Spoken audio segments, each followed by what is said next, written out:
असटे जावा पचड़ी जे असटे जावा पचड़ी जे अही तो मम्मी ना कमी असटे जावा पचड़ी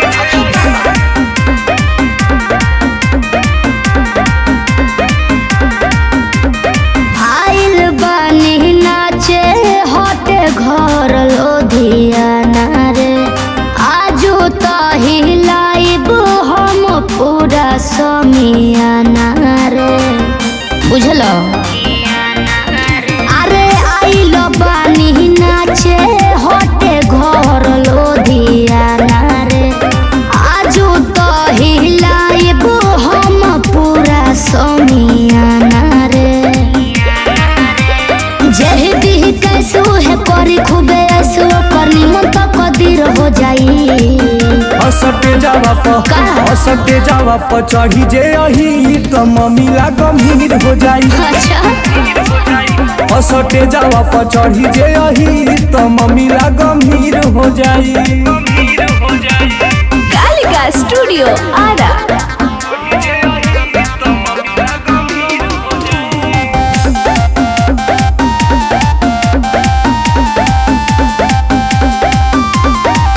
भइल बाटे साटा हो धर जोने गाटा हो चलो तहरा नामे लिख दी गाओ खेत 2-4 काठा हो।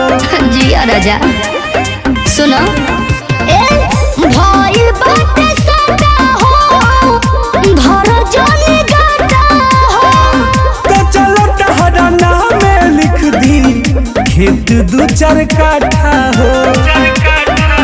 अरे खोला तानी होठ अब खोस दी हो नोट होठ ललिया पनीर हो जाई। असटे जावा प चढ़ी जे अही तो मम्मी ला गंभीर हो जाई। अरे असटे जावा प चढ़ी जे अही तो मम्मी ला गंभीर हो जाई। अरे देखल जाइयो असटे जावा पचड़ी जे असटे जावा पचड़ी जे अही तो मम्मी ना कमी असटे जावा पचड़ी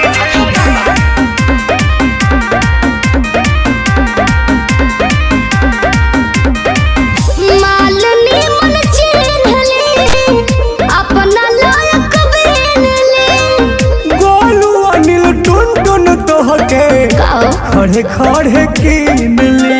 अरे तारा बस के बाद सुनो मालनी मन चिन्हली अपना लायक बेनली गोलू सुनिल टुन तोहके खड़े खड़े कीन ले।